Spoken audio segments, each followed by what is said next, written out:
Welcome to Toastmaster Time, the show that has everybody talking. My name is James Jeffley, and I'm excited to be your host for this edition of Toastmaster Time.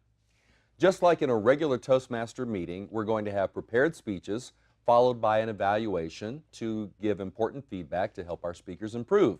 And for that, we have our very own evaluator, James Forslind. James, welcome to the show. Great, thank you, James.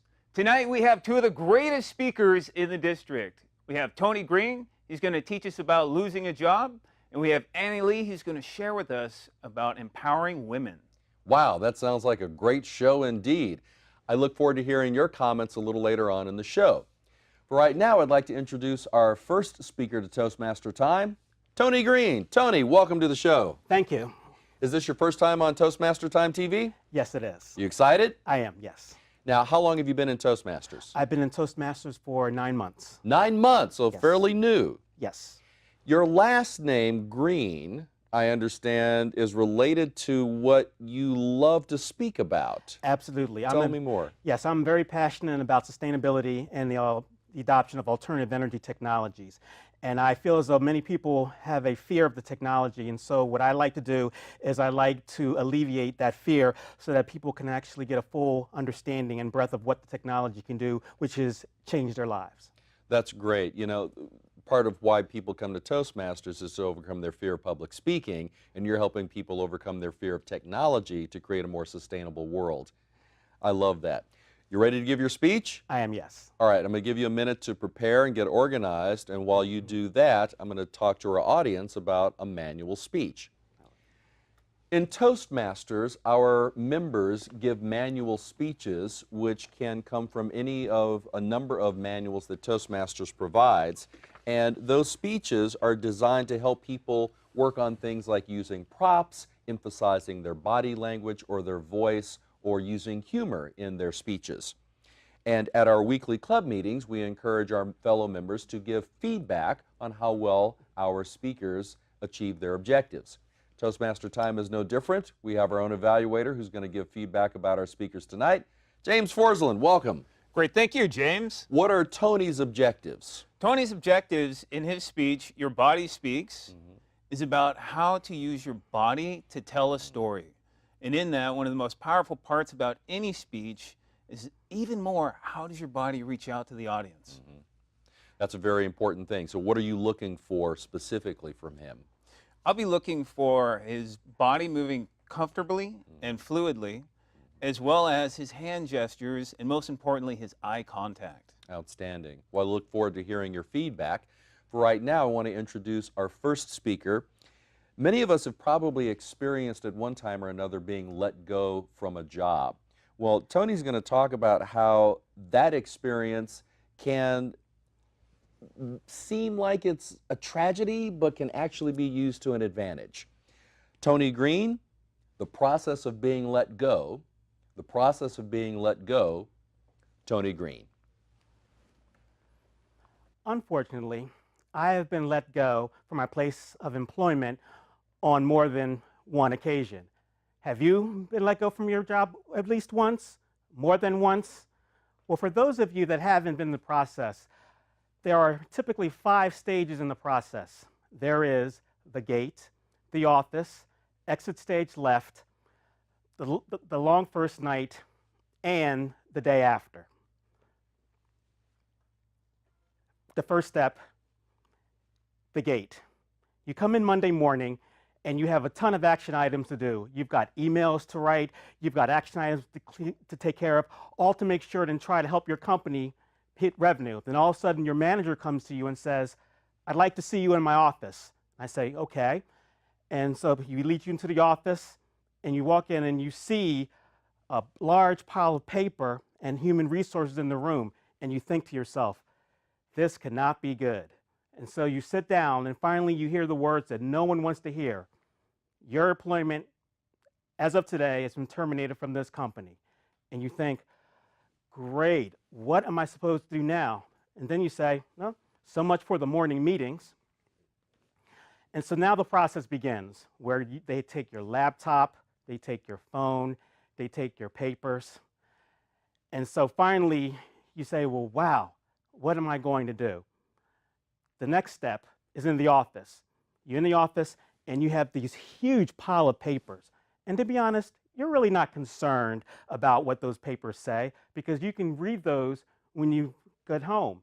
And what you are really thinking is, why can I just leave now? Because who really wants to be around in a place where they're really not wanted? And then stage 3 is exit stage left. So now you need to get your things. And so you never get enough boxes to get all of your things. So you have to run around and scramble trying to find boxes. And then once you get the boxes, you load the boxes, and then you realize these boxes are really heavy given the light of your recent change of employment. And so finally you start loading them to the car, and finally you realize, and you get outside, you can't get inside the building because you no longer have a key. And so then you have to call your now ex-colleagues on the phone to let you back into the building. So finally, you've got your things. And so finally, you sign your paperwork, and then off you go. Stage 4, the long first night. Typically, after you get laid off, you typically go out and you get something to eat to try to kind of calm your nerves a little bit. Then you run those errands. But the reality is that those errands are just really stall tactics because you just really don't want to go home. And so once you actually arrive at home, you leave your boxes in the car because, quite frankly, who really wants to be reminded of what happened today? I certainly wouldn't. And so finally, that brings us to the next day. Many companies typically have you come back into the office to sign your severance paperwork, which you're signing away your rights in which you get your severance check. And so finally, you get to the end of the process, and your manager looks at you and says, if there's anything you need, just let me know. But the reality is, we and I both know, given the gig economy, that you'll probably never see each other again. And so you look at the card and you think, okay, I probably won't be needing this, but okay. And so finally, you leave for the last time, and the door shuts with a big boom, and you think, wow, it is finally over. I can now move on with my life. But instead of being depressed, you have to think, well, wait a minute, I still need to get a job. So what you do is you start looking through online listings for new positions, and you see something that interests you, and you say, wow, I'm a good fit for that position. I can do this. I'll land on my mate quicker. The loss is all the companies. Yeah, I'll be okay. Typically, losing your job is definitely not an end. You will be better and you will be stronger because of it. My only thing is, I just wish the experience hadn't been so painful when the door hit me on the rear end as I left on the way out. Thank you.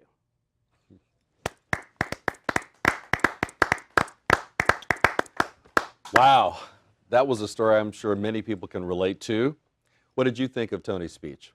Tony's speech was an amazing example of how that body, when it's in motion, can really tell a story. Yes. Yeah, I really liked that he was very animated, and it made certain parts of his dialogue really come to life. You know, when he's thinking about what to do next, or, you know, exiting stage left, or when that door is hitting you. Yes. It really brought those parts of his speech out. Yes. And the other part I really enjoyed was his foot movement. He had a cadence to him. He moved forward with it. He moved backward with it. And just that really brought a whole nother layer to the story.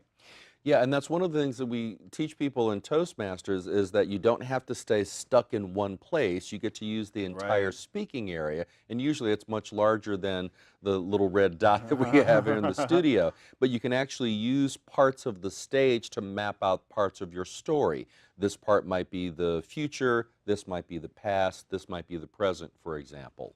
That other great example was how he was using his face and his hand. Right. Wasn't he thinking? Wasn't he telling a story with his hand? And it was so personal, too, to be in that space. Exactly.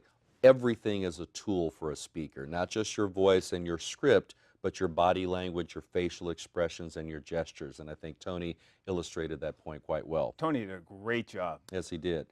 I'm looking forward to hearing your feedback from about our next speaker, but right now we need to take a break. We're going to take a short break. You're watching Toastmaster Time TV. We'll be right back.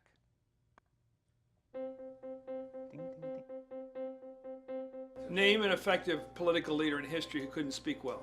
Mr. Gorbachev, tear down this wall. There aren't any. Because when it comes to a disease, Freedom requires leadership, and leadership requires oratory. You have to speak to be heard. I have a dream. It's all about personal growth and guts. Never give in.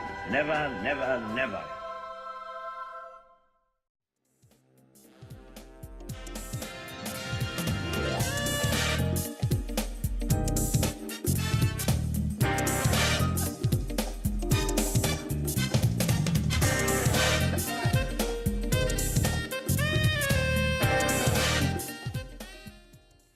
Welcome back to Toastmaster Time, the show that's got everybody talking. I'm excited to introduce our next speaker to the show, Annie Lee. Annie, welcome to Toastmaster Time. Thank you. What club are you a member of? I'm part of City Speech Toastmasters. And where is City Speech? Fremont, my hometown. In Fremont, wonderful. And how long have you been a Toastmaster?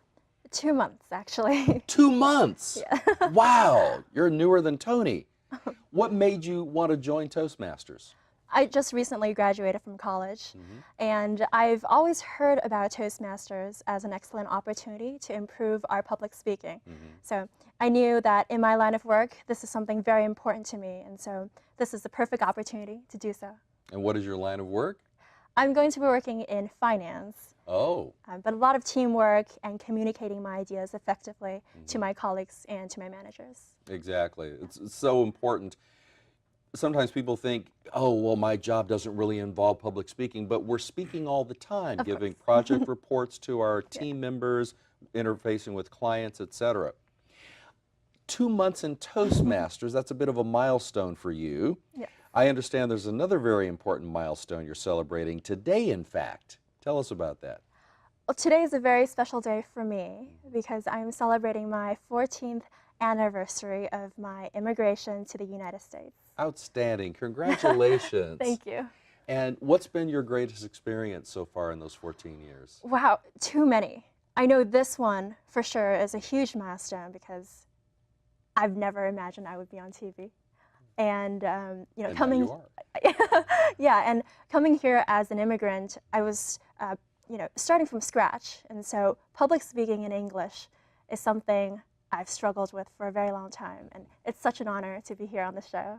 Well, we're excited to have you. Are you ready to give your speech? Yes, of course. We'll give you a moment to prepare and get set up, and while you do that, I'll talk to our audience a little bit about Toastmasters. Okay. Toastmasters is a worldwide organization that helps people make their dreams come true. We help people overcome their fear of public speaking, improve their speaking and communication, as well as leadership skills. In fact, we're known as the place where leaders are made. We have about 345,000 members in close to 16,000 clubs in 142 countries worldwide. And if you visit Toastmasters.org and type in your zip code, I'm sure you can find a club near you. At this time, I'd like to welcome back to our show James Forslind. James, what are you looking for in Annie's speech? Well, Annie's speech will be about how your voice presents the story, vocal variety, and the voice, the volume, and the pitch, the VVP, have to be the critical three in a speech of this kind. Exactly. So we saw the body language aspect of speaking in Tony's speech, and now we get to hear the voice aspect with Annie's speech. Isn't it fantastic? Two of my favorite speeches back to back. This is great, and what a wonderful opportunity for our audience to get quite an education. Especially with the second speaker. Isn't she amazing? Absolutely. I look forward to hearing your feedback about her speech. Right now, I'd like to introduce our second speaker to the show. Empowered women empower other women.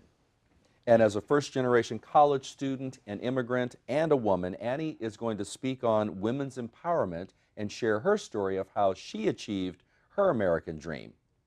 Annie Lee, Pride and Prejudice, Annie Lee. Once upon a time, we had big dreams about our futures. We wanted to be astronauts, and maybe time travelers, policemen to catch all the bad guys, great athletes and musicians, and famous movie stars. I wanted to be a princess, and a magician, a pianist, a prima ballerina, a Broadway singer, a spy, and a millionaire. There was something so wonderful about one day becoming everything that I dreamed of that sparked my childhood fantasies. But one day, someone told me that 62 million girls are denied an education all over the world, that women in full-time jobs still earn only 77% of their male counterparts, that 1 in 5 women on a US college campus has experienced sexual assault. I've never stopped dreaming, not as an immigrant, not as a first-generation college student, and certainly not as a woman. Women's empowerment is about becoming everything that I dream of chasing my dreams in spite of my circumstances. When I was 7 years old, my family and I immigrated to the United States. I was quite excited about the entire idea, a new house, a new school, and lots of new friends, until I realized just how far behind I was compared to everyone else. That very first year of school, I scored a 1 point out of 600 points on my state standardized test. To this day, I'm still amazed that anyone still believed in me at all after that. But my parents told me that it was no use comparing myself to anyone else. All I had to do was try my best, and that was enough. So in high school, I did try my best. I became my class valedictorian, a 2-sport varsity captain, and club president. And then later, when it was time for college, it was my friends this time who inspired me to push beyond my circumstances. As a first-generation college student, I, too, dreamed and romanticized about going to an Ivy League and dancing my way through college. So I followed my dreams all the way to the East Coast. And even though it took me 2 years of failed auditions, I finally made it my 3rd year, and I've since choreographed 2 dances for my college dance troupe. You see, in these last 4 years, I've gained an incredible confidence as a woman, swayed by great professors and mentors who believed in my abilities. I've served as the chief lending officer of the university's $6.8 million credit union, the first and only student-run financial institution in the Ivy League. From a bank teller to a loan officer, and finally a member of the board of directors, I have trained over 50 employees, underwritten hundreds of loans, and oversaw a $200,000 portfolio as an empowered female leader.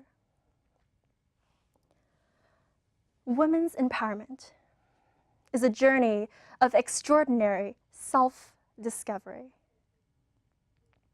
But if you haven't figured it out yet, this speech isn't for the women in the audience. It's for the men.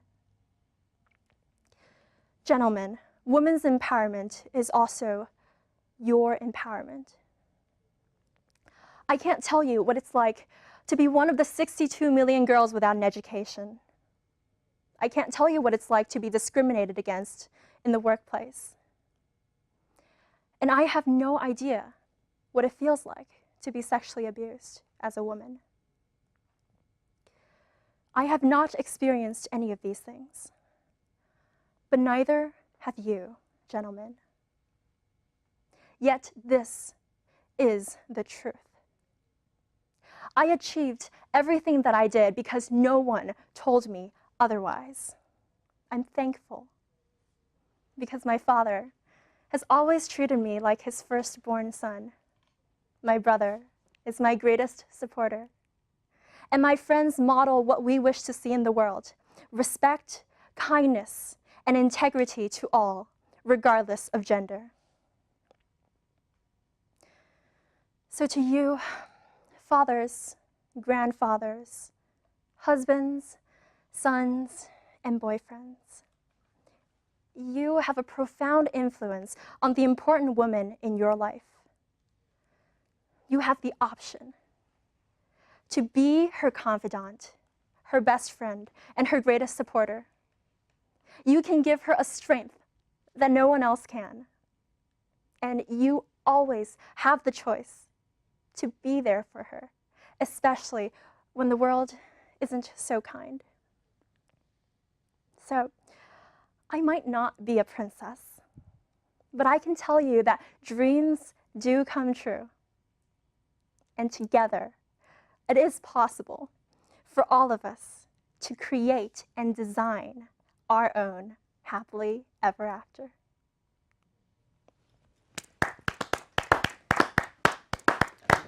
Wow, that was amazing. That was fantastic. What did you think of Annie's speech? Annie's speech was such an amazing run through the whole vocal variety gamut. She started very positive, but she really brought the story in when she lowered her voice and she adjusted, and there was actually emotion in it. A lot of emotion. I heard passion, excitement, enthusiasm. There was a serious portion in the speech where she really appealed to men with her message. You're right, I think she ran through the whole gamut of emotion and vocal variety and range. Absolutely. One area that Annie could improve a little would be to really project it, get it out. But that emotion really absolutely stands by itself. Yeah. That's important. That's a great point, James, about projection, because there are many places where, especially in the workplace, you won't have a microphone. You will have to project your voice so that people in a large meeting room or an auditorium can hear you. And yeah, but I thought for this venue, she did a wonderful job. I could hear her, and I could really hear her passion come through in the pitch changes in her voice and the change in volume and inflection. Watching both of these speakers, I thought was a wonderful chance for our audience to learn some of the finer points about effective public speaking. Yes, yes. And even more, how that emotion and the vocal variety really makes a speech. Yeah. Your body, your voice, your eyes tell a speech. For Annie, as she might be a dreamer, she empowers women, and you can feel that. Absolutely. You could feel that in her voice, and she really did a fantastic job tonight. Well, I would love to hear both of these speakers again on Toastmaster Time or at any Toastmasters meeting or somewhere out there in the world. I think they did a fantastic job. I absolutely agree. That's what makes Toastmasters so much fun. Absolutely. By the way, what club are you a member of? I'm involved with 3 clubs presently. 3? 3 clubs. Wow. My first club is Early Words Toastmasters. My second is Laugh Lovers, and I just recently joined the demo team. Oh, so Laugh Lovers, is that one of those specialty specialty clubs? It is a specialty club, but it's fantastic. It's for people that want to bring humor into their speeches and into their lives in general. When you really connect with people, you do it through humor. Absolutely. Well, it's time to take another short break. You're watching Toastmaster Time. Don't go away. We'll be right back.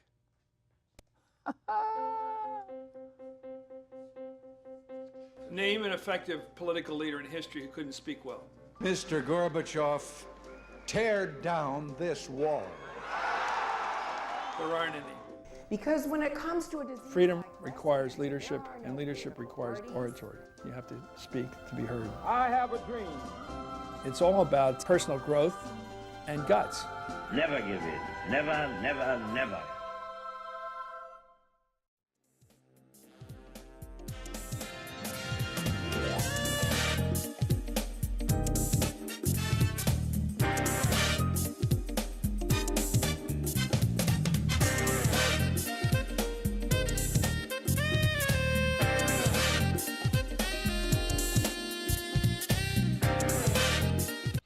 Well, James and I have been talking about the 2 wonderful speeches we've heard tonight from Tony Green and Annie Lee, Tony emphasizing body language and Annie emphasizing vocal variety. What are some of the things that you've wanted to work on in your own speaking through Toastmasters? You know, I found when I first started speaking publicly, I was very quiet. I was very shy and intimidated by my own voice. You? Absolutely. Wow. I think that's a starting point for everyone. Not only that, but your body, right? When you're really speaking and you're really getting into it, you get out there. Right. When I first started, I felt really closed off. I was protecting myself. It's amazing how practice and just having good mentors can make all the difference. And that's something that people get an opportunity to do in Toastmasters clubs, is to practice and surround themselves with good mentors. And I think that's another critical point, is that some people come because they want to overcome their fear of public speaking, but some people have already done that and they want to hone their skills, their body language, their vocal variety. They want to come out more and connect more with the audience. And this is certainly a place for people to be able to do that. This is the best place to be able to do that. When you can practice a skill like this on a weekly basis, maybe a couple of times a week, you can belong to as many clubs as you want to, Right. and take those challenges yourself to the people. Absolutely. Well, James, it's been a pleasure having you on the show. Thank and you, I look forward James. to working with you again. And right now, I want to share with our audience a little bit of information about where you can learn more about Toastmasters. Thank you for joining us here on Toastmaster Time. We tape our show in the San Francisco Bay Area, and if you'd like more information about our show, please visit our website at toastmastertime.com. We're sponsored by Toastmasters District 57, and to learn more about them, you can go to d57tm.org. If you'd like more information about Toastmasters, or you want to find a club near you, visit us on the web at toastmasters.org. We appreciate all of the wonderful staff and volunteers here at the Media Center in Palo Alto. I'd like to thank our evaluator, James Forslind, our speakers, Tony Green and Annie Lee, and from all of us here at Toastmaster Time, we wish you all the very best. Keep watching Toastmaster Time and keep on talking.